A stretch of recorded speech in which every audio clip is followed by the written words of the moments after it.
Good morning. समकालीन भारतीय समाज में शिक्षा, जो कि हमारा S1 पेपर है, इसमें हमने पहला यूनिट जो है हमारा समकालीन भारतीय समाज में चुनौतियां और शिक्षा, वो हमने पढ़ लिया है। हमारा ये दूसरा यूनिट है शिक्षा के समकालीन मुद्दे। इस वीडियो में हम जानेंगे। ठीक, सबसे पहले इसमें आती है बात आधुनिकीकरण, वैश्वीकरण, सामाजिक परिवर्तन तथा शिक्षा। ये हमारा क्या है, समकालीन भारतीय समाज में जो शिक्षा है, और इसका दूसरा जो यूनिट है शिक्षा के समकालीन मुद्दे। पहले इस बात को हम समझते हैं, शिक्षा के समकालीन मुद्दे क्या अर्थ है। हमारे अभी जो हमारा जो देश है उसमें शिक्षा को लेकर के क्या बातें चल रही है, किस तरह का शैक्षिक व्यवस्था चल रही है, किस तरह की शिक्षा प्रणाली है, इसी को हमें इसमें पढ़ना है, जिसके अंतर्गत आता है आधुनिकीकरण, वैश्वीकरण, सामाजिक परिवर्तन तथा शिक्षा। अब हम देखेंगे, इसमें आधुनिकीकरण पढ़ेंगे, समझने का प्रयास करेंगे।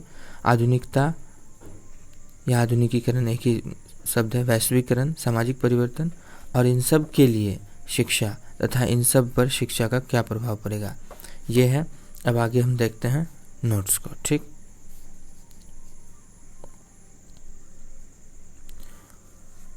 चलिए देखिए, शिक्षा के समकालीन मुद्दे ये तो हम सब बात कर चुके हैं। ठीक, आधुनिकीकरण है क्या।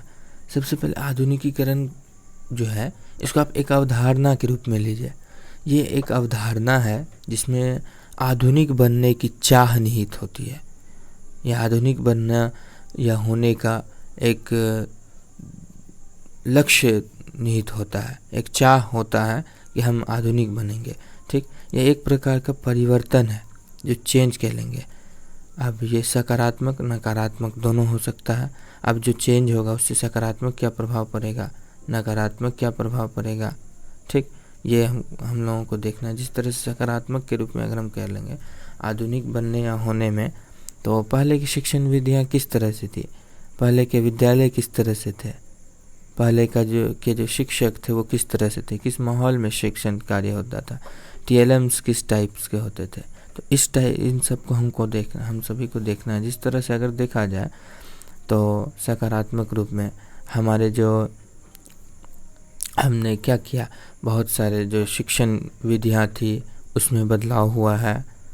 पहले शिक्षण विधि में खेल को नहीं शामिल किया जाता था, एक तरफा संप्रेषण होता था, है ना, स्टूडेंट बेस्ड होता था। तो अब उन सब को बदल करके क्या किया गया, दोनों की शिक्षक आधारित होता था पहले ज़्यादा, तो अब उसको विद्यार्थी आधारित भी किया गया। सबको मतलब सब में परिवर्तन लाया गया। तो ये वैसे परिवर्तन के रूप में हम देखेंगे, सामाजिक परिवर्तन में, लेकिन यहाँ भी हम देखेंगे आधुनिकीकरण में। तो हम उसको आधुनिकीकरण के बाद हम क्या किए, अभी जो हमारा शिक्षण विधि है हम उसमें बहुत सारा बदलाव किए, ताकि हम ये सकारात्मक रूप में देखेंगे।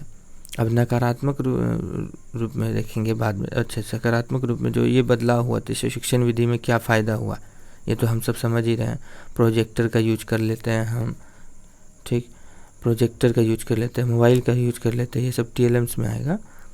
बहुत सारे कंप्यूटर का यूज कर लेते हैं, ये सब। अब नकारात्मक क्या है, हम जो इन सब का जो यूज किए, तो अब क्या हो गया, हमारी जो लाइफ हो गई है हम इसी पर निर्भर हो गए हैं, तो रियल लाइफ से हम दूर होने लगे हैं। ठीक, ये नकारात्मक पहलू है। इसके अलावा भी और सब हो सकता है। अब क्रियाशील समाज में यह अवधारणा तेजी से विकसित होती है। कौन सी अवधारणा, आधुनिकीकरण की जो ये अवधारणा है, ये क्रियाशील समाज में जल्दी से विकसित होती है। क्रियाशील समाज का अर्थ है जिस समाज में वैज्ञानिक तरीके से, विज्ञान के तरीके से विकास होता है। जिस तरह से कहा जाता है कि वैज्ञानिक तरीके से खेती करे, वैज्ञानिक तरीके से समाज का विकास करे। जिस तरह से विज्ञान कहता है एक निश्चित एज तक बच्चे को कहाँ डालना चाहिए, प्ले स्कूल में डालना चाहिए, फिर उससे पहले डालना चाहिए प्री KG, इस तरह से 1 2 करके आना चाहिए।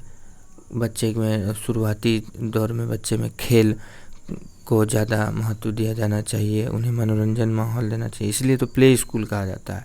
तो ये हुआ वैज्ञानिक अवधारणा, वैज्ञानिक दृष्टिकोण। तो इस दृष्टिकोण से अगर चला जाएगा तो सामाजिक जो आधुनिकीकरण है उसका विकास तेज़ी से होगा, यह तेज़ी से विकसित होगी।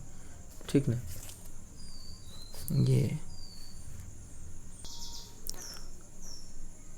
तो यही है आधुनिकीकरण हमारा, ठीक ना। आधुनिकीकरण में देखिए और एक बात है कि 3 बातें आती है आधुनिकीकरण में। पहला है कि सामाजिक परिवर्तन, जो हमने पहले थोड़ा सा बताया था, तो सामाजिक परिवर्तन है। दूसरा प्रौद्योगिकी है, जो हमारा उद्योग क्षेत्र है वो भी इसी में आता है, ठीक।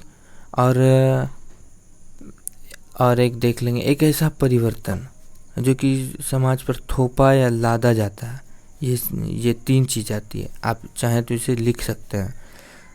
पहला देख लीजिए कि सामाजिक परिवर्तन, ठीक, सामाजिक परिवर्तन।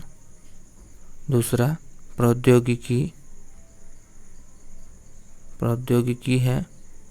और तीसरा जो है कि एक ऐसा परिवर्तन जो इसमें थोपा या लादा जाता है, ठीक। तो आप सुन लें। और इसके बाद अब हम देखते हैं वैश्वीकरण, जो हमारा टॉपिक है। देखिए वैश्वीकरण आप अगर ऐसे समझ लेते हैं तो कोई दिक्कत नहीं है। वैश्वीकरण मतलब होता है ये 2 मान लीजिए क्षेत्र, दोनों अलग अलग है, हम दोनों जगह से क्या करते हैं, संप्रेषण करते हैं, संचार करते हैं, व्यापार करते हैं, यही हुआ हमारा वैश्वीकरण। लेकिन हमको इस तरह से तो समझने के लिए अब हम क्या करेंगे, इसको शिक्षा के क्षेत्र में लागू करेंगे, ठीक। इस बात को समझिए, वैश्वीकरण को शिक्षा के क्षेत्र में लागू करने का अर्थ होता है शिक्षा का विस्तार, ठीक। शिक्षाई क्षेत्र में देश दुनिया से जुड़ना, ठीक।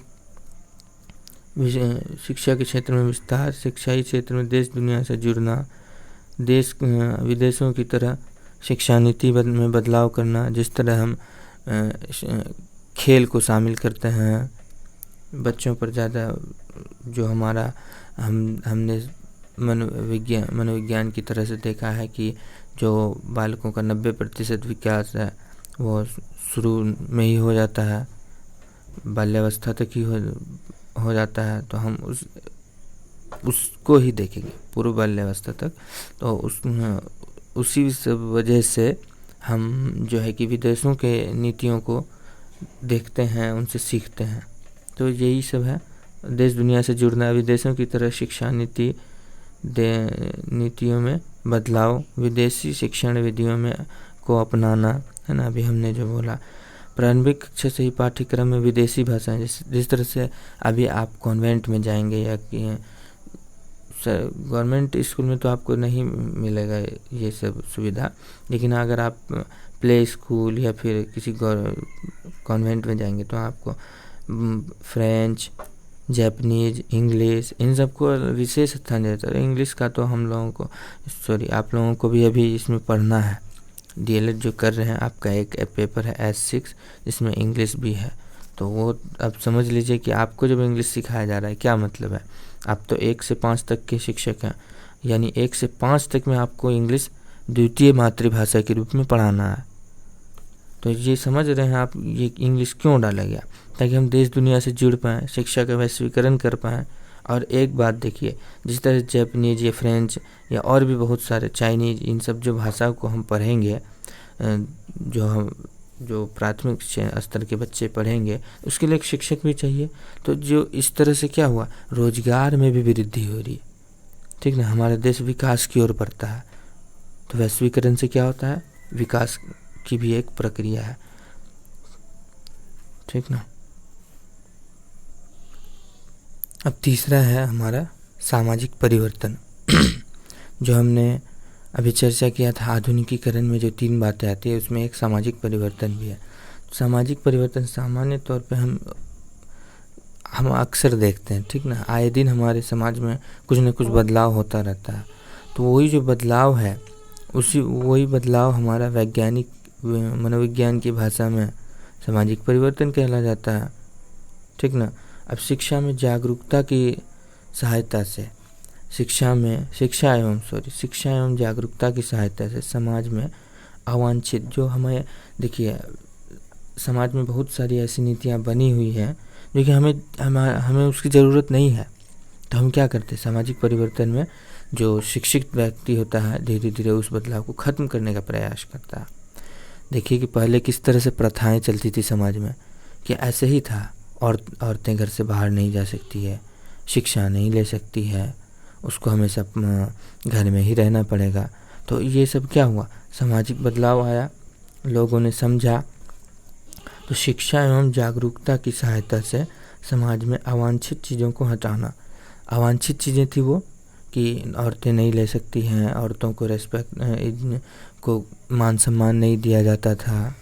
तो ये एक तरह से अवांछित चीज़ें थी जिसे बुद्धिजीवियों ने विरोध करके इसे हटाने का प्रयास किया और हटाया। ठीक, हटाना। और हो सकता है किसी किसी समाज में अभी भी कुछ ऐसी इन सब के अलावा भी अवांछित चीज़ें मौजूद हो, तो उसे भी हटाना तथा अभीष्ट या वांछित और जिसकी हमें ज़रूरत हो, है ना। शिक्षाई व्यवस्था में जैसे औरतों के लिए हम अभी बहुत सारी योजनाएं सरकार चलाती है, या फिर औरतों को जो बहुत से आरक्षण देती है, बहुत सारी महिला सशक्तिकरण हुआ, या फिर बहुत सारी योजनाएं हैं, ग्रुप्स चलती हैं औरतों की या महिलाओं की। तो वो हुआ क्या, वांछित या अभीष्ट, जो हमें चाहिए। हमें क्या चाहिए, समाज में परिवर्तन किस तरह के सकारात्मक रूप में। तो हम इसको इस तरह से देखेंगे कि औरतों का भी समान विकास हो, उसे भी शिक्षा पाने का हक हो, उसे भी मान सम्मान मिले समाज में। तो ये अभीष्ट या वांछित चीज़ें हैं जो हमें चाहिए। तो इस चीज़ें या नियमों को समाज में लगाना या लागू करना समाज में परिवर्तन करना कहलाएगा। ठीक, अब इसका ऐतिहासिक संदर्भ अगर देखें तो हमने पहले कहा जिस तरह से हमारे जो पहले की शिक्षण विधियाँ थी समाज में किस किस तरह के लोग रहते थे, किस किस तरह के मान्यताएं थी, अवधारणाएं थी। अब अगर पति मर गया तो पत्नी को भी साथ में जला दो, क्या मान्यताएं थी, क्या अवधारणाएं थी। ये सती प्रथा था। राजा राम मोहन राय ने इसका विरोध किया और लोगों ने इसका साथ दिया। चिपको आंदोलन शायद पैर से चिपकने वाला सब था। तो इन सब कुछ समझने के लिए हम बता रहे हैं आप लोगों को। रविंद्रनाथ टैगोर जी ने शांति निकेतन, एक्चुअली इसके पिताजी ने किया था, तो ये उनमें बाद में आए थे। तो ये इस तरह से क्या मतलब समझ में आ रहा कि हम समाज में एक परिवर्तन लाने का प्रयास करें सकारात्मक रूप में। ठीक, इसके बाद है हमारा समाज में परिवर्तन लाने का क्या कारण है। इससे मैंने लिख दिया है भेदभाव। ठीक, यदि भेदभाव बहुत होता है, अशिक्षा बहुत होता है, अंधभक्ति हो जाती है। अब देखिए क्या था कि किसी का अगर पति मर गया तो पत्नी को भी साथ में जला दो, ये क्या अंधभक्ति है। ये अंधभक्ति ही था ना। अशिक्षा थी लोगों में, भेदभाव देख लीजिए कि औरतों को मान सम्मान नहीं मिलता था, और देख लीजिए कि पुरुष को एकदम कुछ ज़्यादा ही ये उन लोगों को हर चीज़ हर क्षेत्र में था कि वही लोग आगे बढ़ रहे थे। तो अब ऐसा ये भेदभाव नहीं है कि औरतें भी शिक्षा ग्रहण करेगी, वो भी रोजगार करेगी, वो भी शिक्षक बनेगी, वो भी राष्ट्रपति बनेगी, प्रधानमंत्री बनेगी, वो भी IAS बनेगी, IPS बनेगी, सब कुछ महिलाएं बन सकती। तो इस तरह का भेदभाव नहीं हुआ, अब खत्म होने लगा। सामाजिक परिवर्तन लाने का यही कारण था, भेदभाव, अशिक्षा, अंधभक्ति, इन सब के अलावा भी बहुत सारा चीज़ हो सकता है। ठीक, अब ये देखिए कि शिक्षा, आधुनिकता आदि की सहायता से सामाजिक परिवर्तन किया जा सकता है। अब एक बात बताइए, हम समाज में जो परिवर्तन लाएंगे किस तरह से लाएंगे? क्या सबको बोलेंगे या तुम ऐसा मत करो, ऐसा मत करो? कोई मानेगा नहीं ना। हम सबको सबसे पहले तो शिक्षा से जोड़ने का प्रयास करेंगे, विज्ञान की विधियों को अपनाएंगे, आधुनिकता की ओर बढ़ेंगे। इस तरह से क्या होगा, हमारे समाज में परिवर्तन आएगा, सकारात्मक परिवर्तन आएगा। तो इन सब की सहायता से हम समाज में एक सकारात्मक परिवर्तन की ओर बढ़ेंगे। ठीक, इसकी सहायता से सामाजिक परिवर्तन किया जा सकता है।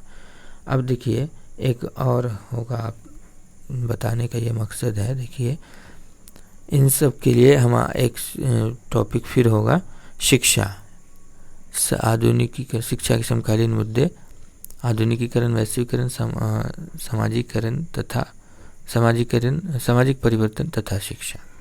ठीक, तो इन सब के लिए जब शिक्षा है तो इन सब पर शिक्षा का क्या प्रभाव पड़ता है, क्या अर्थ है, इनके बाद शिक्षा व्यवस्था कैसी होगी, ये सब लागू करने के बाद इनके पूर्व कैसा है, शिक्षा की ही सहायता से हम क्या कर सकते हैं, यही असल में हम लोगों को पढ़ना है।